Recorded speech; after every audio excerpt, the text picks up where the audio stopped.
a Guerra Fria, se estabeleceu um equilíbrio de forças entre os Estados Unidos e a antiga União Soviética, baseado no poder nuclear.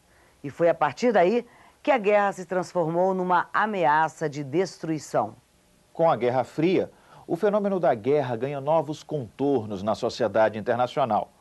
Com as armas nucleares, se houvesse um conflito entre Estados Unidos e União Soviética, o mundo todo poderia ser destruído e a nossa civilização desapareceria.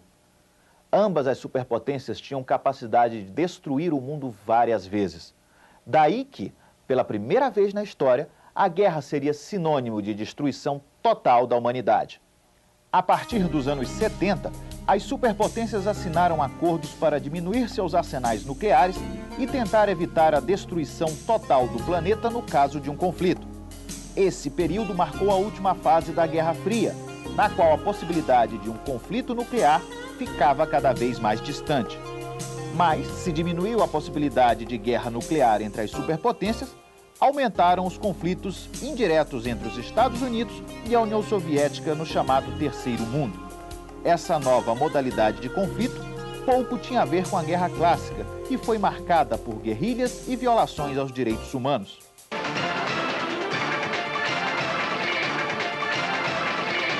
Mas foi também no pós-Segunda Guerra que a condenação da guerra na sociedade internacional ganhou força.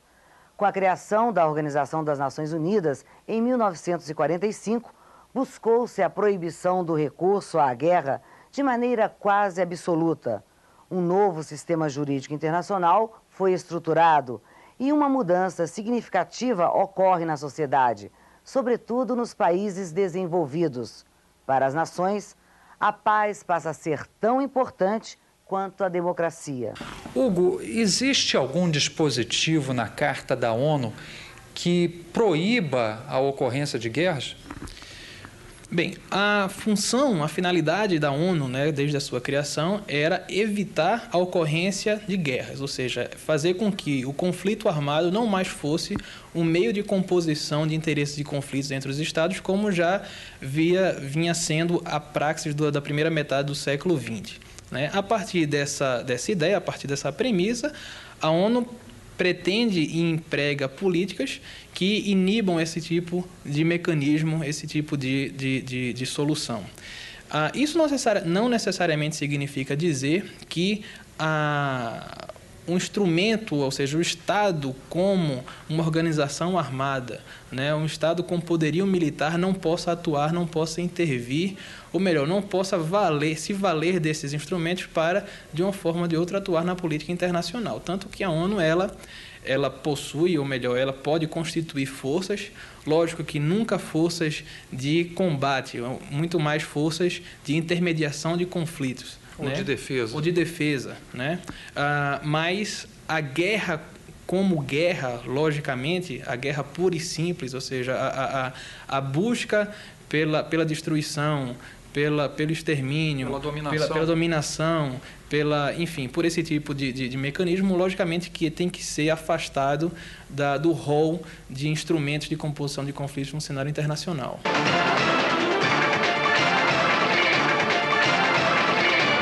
A partir do século XX, a atuação dos Estados Unidos nas principais decisões políticas internacionais se torna fator determinante para o mundo. Com o fim da Guerra Fria, os norte-americanos adquiriram mais poder. Nos anos 90, muitos acreditavam que os Estados Unidos deveriam assumir o papel de polícia mundial. Depois da Primeira Guerra do Golfo, em 1991, intervenções militares da ONU, lideradas pelas tropas norte-americanas, foram feitas em várias partes do mundo, como na ex-Iugoslávia e na Somália. O governo Clinton buscava o respaldo da sociedade internacional para suas ações militares. A partir dos atentados de 11 de setembro de 2001, essa conduta norte-americana mudou.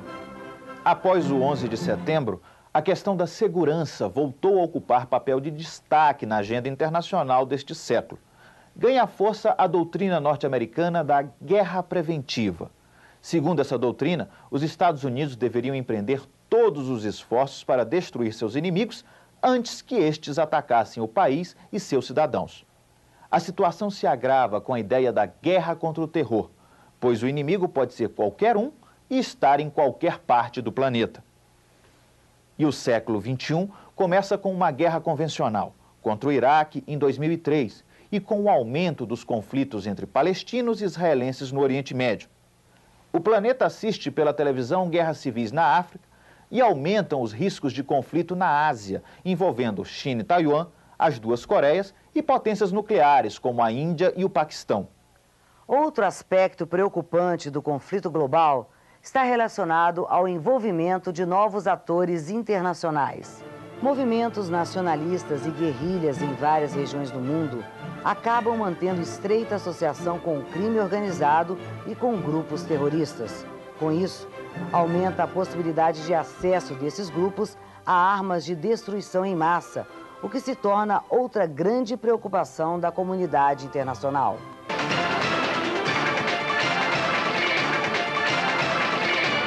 O século XXI está marcado pelo fenômeno das chamadas guerras assimétricas, onde o maior destaque são as diferenças entre os países em conflito. Entre elas, podemos citar as assimetrias econômicas e de capacidade bélica, onde há riqueza e poder de um lado e a falta de estrutura do outro. Nem sempre a vitória está assegurada para o lado mais poderoso na guerra assimétrica. Se conseguir usar, por exemplo, guerrilhas e armas não convencionais, um pequeno país pode enfrentar uma potência mundial. É o que ocorreu na Guerra do Vietnã. Na entrevista de hoje, nós vamos conversar com o professor Luiz Alexandre Futili, que é do Núcleo de Estudos Estratégicos da Unicamp. Luiz, obrigado aqui pela entrevista e queria lhe perguntar inicialmente o que são as guerras. Basicamente, uma definição bastante sucinta do que são as guerras, tornada clássica ainda no século XIX pelo general Clausewitz, que foi chefe do Estado-Maior prussiano. A guerra nada mais seria do que a continuação da política por outros meios. Em suma, a guerra, ao invés da imagem muitas vezes irracional que passa para a maior parte das pessoas, ela nada mais é do que a continuação da política, só que por outros meios. Agora, como é que os organismos internacionais que buscam a paz foram criados para se buscar a paz, particularmente as Nações Unidas, têm se portado diante desse tema, que é um tema tão atual? Sem dúvida. Na verdade, as Nações Unidas, a ONU, criada em 1945, hoje em dia vive um grande dilema. Ela foi desenhada, ela foi pensada como uma resposta à arquitetura de uma época hoje superada e da forma pela qual ela está estruturada, ela não responde mais satisfatoriamente aos problemas do século XXI, às guerras do século XXI. Nesse sentido, é imperativo, principalmente o quê? Uma reforma do seu Conselho de Segurança, com ampliação de seu Conselho de Segurança, e o Brasil é um dos pretendentes aí a uma nova vaga, a um assento permanente nessa possível reconfiguração do Conselho de Segurança da ONU. Sem uma reformulação do Conselho de Segurança da ONU, nós continuaremos assistindo a superpotência, no caso dos Estados Unidos da América, e superpotência, quando eu falo aqui, apesar de termos um mundo multipolar no aspecto econômico, nós temos um mundo unipolar, principalmente militarmente. Os Estados Unidos respondem por cerca de 50% dos gastos mundiais na área de defesa e as suas forças armadas representam 50% das armas do mundo. Então, necessariamente, para nós repensarmos e nós reforçarmos a questão da multilateralidade, é preciso que essa questão não seja dissociada de uma reforma do Conselho de Segurança da ONU, com sua ampliação, com sua, digamos, democratização, com uma maior legitimação desse Conselho de Segurança e também que os novos países que passem a fazer parte do Conselho de Segurança da ONU tenham também direito ao poder de veto, assim como os 5 países atualmente que são membros permanentes.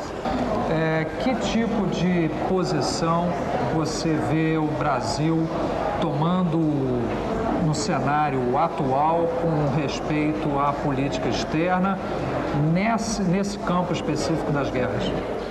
Olha, o Brasil justamente tem escrito isso, inclusive na sua Constituição, prega a solução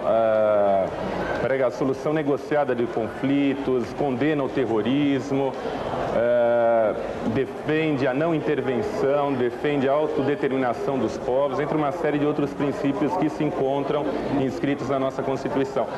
Mas, principalmente nos últimos anos, e a partir da posição brasileira de que quer ter um assento permanente, uma possível reconfiguração no Conselho de Segurança da ONU e ter um maior protagonismo internacional, o Brasil tem passado a ter uma postura mais ativa e altiva no plano internacional, que, sem dúvida, redundará numa maior participação brasileira e das nossas Forças Armadas no plano externo. Alexandre, muito obrigado pela entrevista. Ana Lu, é com você. Obrigada, Floriano. No próximo programa, vamos falar de outro fenômeno marcante para a segurança internacional deste século, o terrorismo. E não esqueça, os nossos programas e um curso de introdução às relações internacionais estão disponíveis na internet. Para ter acesso, basta você acessar o endereço eletrônico que aparece aí na sua tela. E se você tem dúvida, mande um e-mail para o nosso consultor, Joanisval Gonçalves. Anote aí o endereço, joanes@senado.gov.br. Até lá!